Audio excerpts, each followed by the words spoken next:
Canada is a cultural mosaic. Each cultural group retains a distinct identity while still contributing to the nation as a whole. The mosaic theme contrasts the popular melting pot metaphor in which cultures assimilate into a unified identity. Although the Fraser Valley is located on traditional Stalo territory, it is home to families from an array of cultural backgrounds. In part 1 of our Canadian culture exploration, we asked the community what they are doing to preserve their cultural heritage. It's important because from where I come from. I'm trying to write my history. I'm trying to teach my children my home language and let them see what life was like then. Well, I think it's like my husband's Italian. He's from Italy. So I would want my kids, they did grow up trying to learn Italian. They do keep the Italian culture, and I think it's important for them. And it's something I think that every family should do.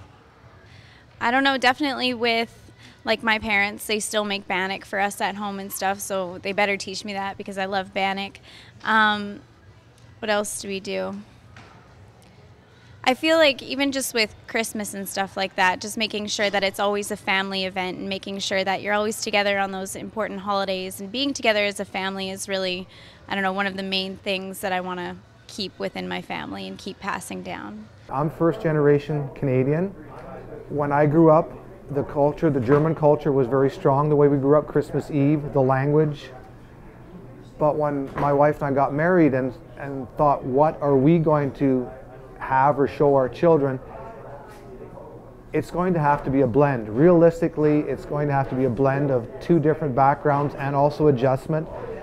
My kids are now second generation Canadian, and I think it'll be important for me that my children know where they come from. I will certainly take them back to Germany. We've been back to England and showed them where that side of the family came from. But this strict adherence to a German culture or an English one is, I think something that we're going to have. It's going to be there, but maybe not as strong perhaps as what you were feeling about your heritage with your family and where you come from. Darren. And I'm in an entirely different position than both of you. I'm a fourth generation Canadian, so I mean, this is my culture. My culture is Canada and hockey and all of those things. So I think I probably spend more time trying to get my kids to understand the diversity of other cultures and the importance that they have in this mosaic that we call Canada, right? So yeah, I mean, I know that even I struggled through a period in my life where it seemed like everybody that I knew had this fantastic kind of ethnic background and their parents were from these countries, and I'm just like, I can't relate to that. I mean, the closest I can get to that is my grandmother was from Scotland. She was born there but left when she was 3. So I mean, if I have any tangible piece of anything, it's Scotland. But I have no connection to Scotland, other than I really wish that I had more of a connection to Scotland.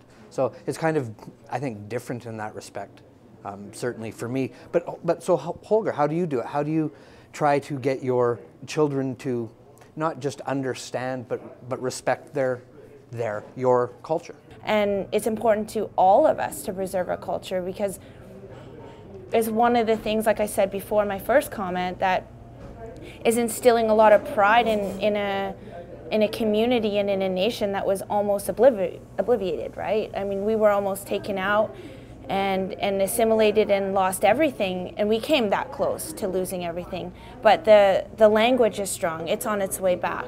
We've been able to preserve some of our song and dance. Some of those things had to go underground for a period of time when it was outlawed, but now we're able to do it, and we're able to practice it with pride.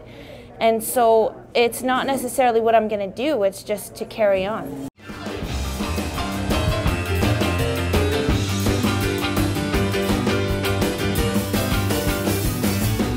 It's a multicultural. It's sort of put all together, and we hope we all get along.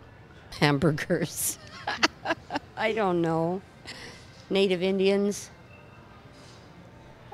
Culture, I think, I don't know, I think Canadian people are just warm and friendly, and they have a good reputation wherever they go. Cultures, no, it's true though. You go to different countries and Canadians are welcomed, you know, we're good people, we're kind-hearted. Yeah. I'd say it's kind of a melting pot of all different nations and cultures. I mean, a lot of people come here from all over the world, and it's a really great place, you know, where everyone can blend in their culture and kind of get to still embrace other people's culture, embrace their own, but also get to kind of diversify and keep what they have at the same time. I pose this question all the time to my students because, I mean, culture and nationhood and identity is key to the teaching and research that I do. And it's interesting because that always starts, almost always with hockey is the first thing put forward. And then I ask the class, so who here couldn't care less about hockey? And half the class will put up their hands.